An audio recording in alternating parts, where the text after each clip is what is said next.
What do men tend to complain about the most in our marriages? We want more sex and we want less fighting. And I'm simply here to tell you that doing what we talk about today consistently, focusing in on this one area, has resulted in both of those for my marriage. But this isn't for people who are lazy. This isn't for people who don't want to put in hard work. This is for people who are serious about achieving both of those goals. You truly want more sex with your wife? You truly want less fighting? Here's the solution. Start serving your wife. Now, I know what you will all say. You'll say, listen, I already do that. I go to work. I put food on the table. I put a roof over their heads. And that's wonderful, but animals do that. You know, don't you think we should raise the standard just a little bit higher? And I know you probably don't think it's that simple, that I just need to serve her more. So I'm just asking you to hear me out. Before my marriage almost ended in divorce, I believed, just like you, that I was already doing everything that I needed to be doing, and that she was the problem, right? If she would just stop complaining, if she would just stop needing and wanting X, Y, and Z, then things would be fine. Don't make the same mistake I did. Don't ever think that you're immune from marriage problems or even divorce. The best thing you can do is ask yourself the question, what are we both intentionally doing that sets us apart from people that have massive problems in their marriage? So just for a few minutes, let's all put aside our preconceived notions that we're in the right and they're in the wrong, and let's just admit that we could all do some things a little bit better in our marriage, right? And if you want my advice on where to start, I would pick serving your wife. I can honestly tell you, this is one of the major factors that makes or breaks your marriage in the long run. This is a massive contributing factor to what causes it to succeed or ultimately fail. So why should you serve your wife? Well, I don't mean to insult you, but unlike you, she takes everything she's given and multiplies it. For the vast majority of you, you can't outserve your wife. Her natural inclination is towards selflessness and sacrifice and service. You can't out-selfless her. I dare you to try. She's way better at it than you. It's in her natural nature to want to please you. So what am I saying? That she's like a better person than you are? Yes, 100%. I thought I was being as clear as possible. She even thinks about you when you aren't serving her well. Just imagine what happens when you actually start filling her love tank in the ways that she feels loved most. In John Gottman's book, The 7 Principles for Making Marriage Work, he says, when a man is not willing to share power with his partner, there is an 81% chance his marriage will self-destruct. Obviously, it takes two to make or break a marriage. It's certainly just as important for wives to treat their husbands with respect and honor, but my data indicates that the vast majority of wives, even in unstable marriages, take their husbands' opinions and feelings into account. Too often, men don't return the favor. So men, am I saying that we are the sole problem? No, of course not. But I am saying that it is a problem if you ignore or put on rose-colored glasses the problems that your wife brings up in the marriage. There are things that we do as men especially that absolutely contribute to the self-destruction of our marriages. And one of those things is refusing to share power or serve her in this relationship. Do you know what it looks like for a man to refuse to share power? It looks like selfishness. Whether or not it's intentional or not, it doesn't matter. Only thinking about your needs, wants, and desires kills your marriage. Or thinking that just because you don't have needs, that you don't need to think about hers. That's selfish. Because you've decided, you've dictated what's appropriate. You didn't take her suggestion into account because we all know that you don't agree with it. 2, it looks like pride. Having the mindset that you are somehow superior. Now, most of us wouldn't say that we think that, but then through our actions, we clearly show that our opinion and our perspective holds more weight. Pride rarely apologizes, rarely admits any wrongdoing. No one admits being proud, yet it kills marriages every day. 3, it looks like entitlement. Expecting your wife to do all the mutual chores because you can't be bothered because you went to work all day. You make the money, so you don't need to worry about the dishes or the laundry or the cleaning or whatever chores your wife feels burdened with, right? It doesn't matter if you agree with me or not. It will destroy your marriage regardless. 4, refusing to share power looks like dismissing your wife's concerns. You call her too emotional, too sensitive, too needy. When your wife has a concern or, God forbid, a complaint about your behavior, you refuse to truly listen. Instead, you just make excuses or get defensive or blame her. You refuse to validate or explore or seek to understand your wife's perspective because it's simply not that important to you. And because you refuse to admit how you could have even unintentionally hurt her. Hits home, doesn't it? Yeah, that's because we're all guilty of one of those. You want to know why 50% of marriages fail and half of the marriages that stay together are still miserable? The majority of the time, at least 51%, It's because the man refuses to acknowledge any of his destructive behaviors that only lead to a broken relationship. They refuse to share power, and they refuse to serve the ones that they say they love. You want to fix your marriage? You want to breathe new life into your marriage? You want to restore it back to what it used to be? Take an honest look at those key areas and have the courage to ask your spouse, how are we doing? Really? In your opinion, where can I improve to make you feel more loved and more prioritized? Can you really ask those tough questions? Like, do you feel appreciated most of the time? Do you feel valued? When's the last time you felt neglected or taken advantage of? Do you really care enough to find out what's truly on her heart? Because that's when the real test starts. Are you truly capable of listening to your wife's concerns and feelings and thoughts about you as a husband without punishing her for it with your anger and your excuses or your blame? Can you manage that? Because do you know what that's called?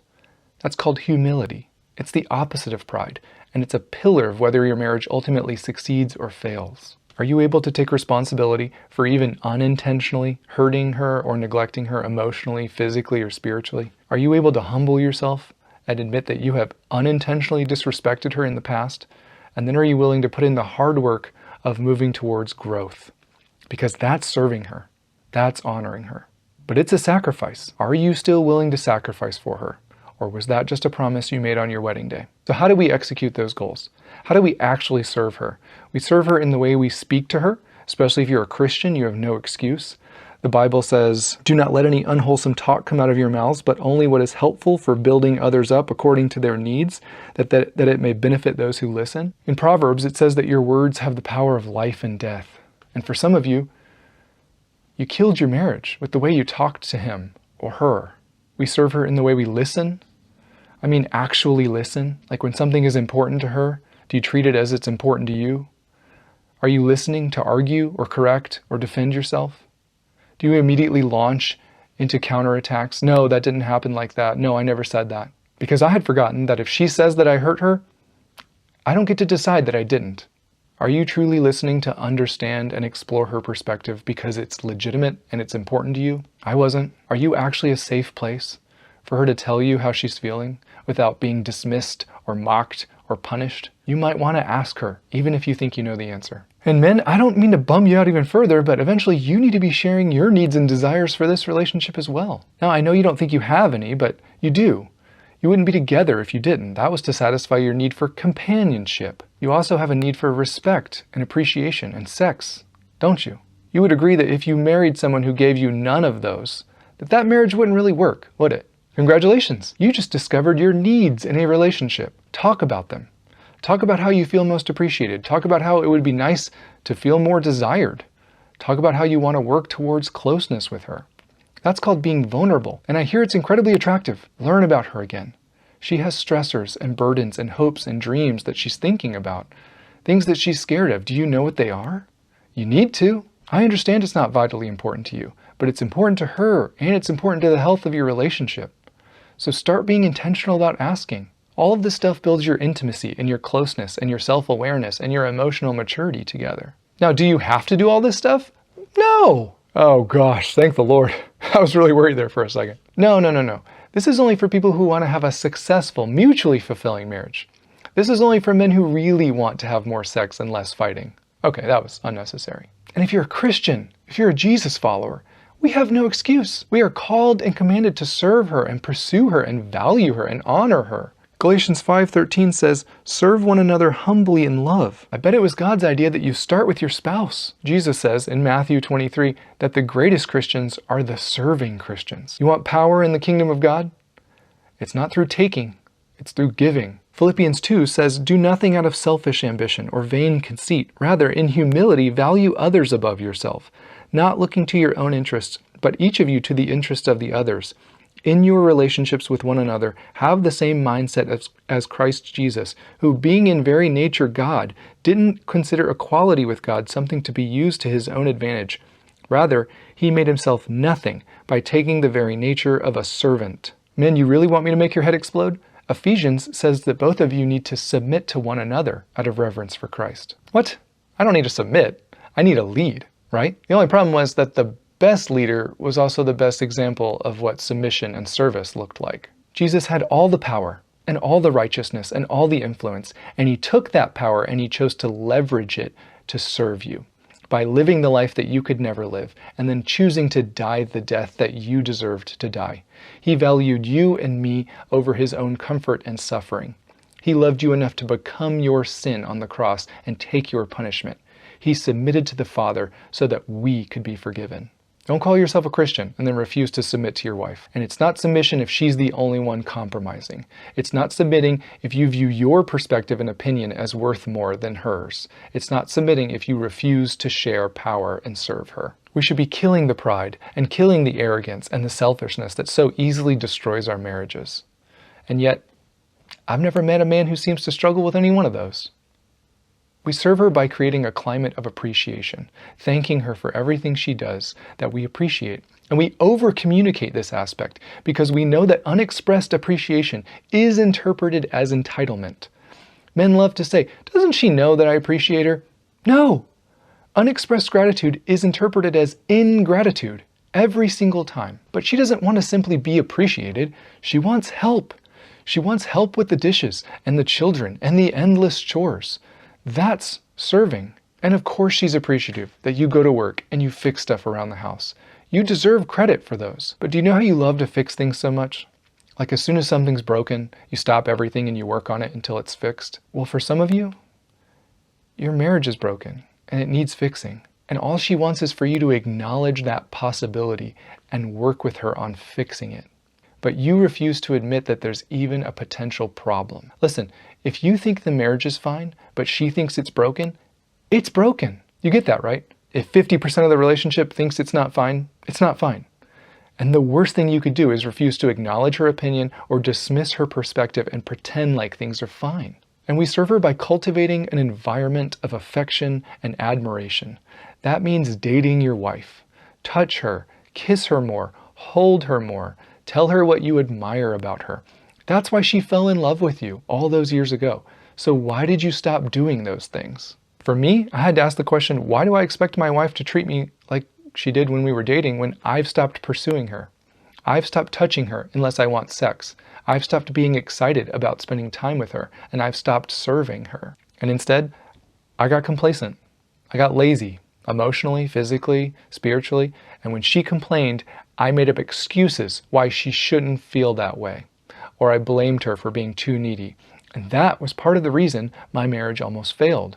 Don't let it be part of the reason yours does. It's not a secret what makes a marriage thrive. It's not complicated, it's just difficult. And I finally had to learn what love requires of me in this marriage. Everyone wants to have a great marriage filled with love and passion and friendship, but few know what's actually required to achieve those goals. And even fewer are intentional about working towards them. Stop telling your wife that you love her. Start telling her why you love her. Start asking her how important affection is in this relationship and if she's getting enough of it. Are you prepared for how to respond when she says no? Because that's what's going to determine whether you succeed or fail. And we need to make sure that she knows that we aren't just being affectionate because we're trying to get sex, but instead it's because we value her, because we want closeness with her, because we want to meet whatever legitimate relational needs that she has that sometimes we can only meet. Why wouldn't we want to do that?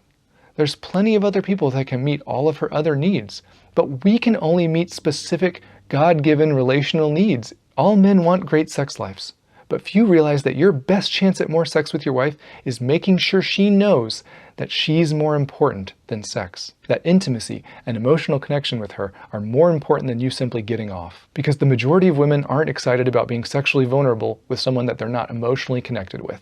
She's not in the mood when she feels chronically neglected. She's not in the mood when she feels used. She's not in the mood when you're only sweet to her when you want sex. All men want great sex lives, but how many of you are actually serving her in the bedroom? How many of us are actually focused on creating an environment where she feels safe to be vulnerable? How many of you are intentionally selfless in the bedroom? And please don't think I'm lecturing you. Don't think I've figured all this out. I still fail. I still mess up.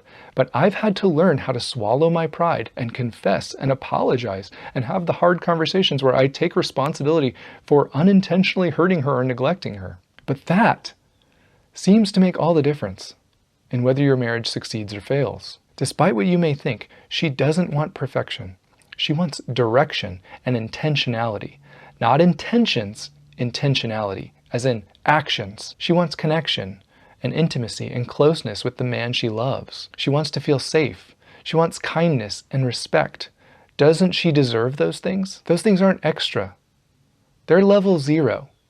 They're basic relational needs. The absence of them is neglect.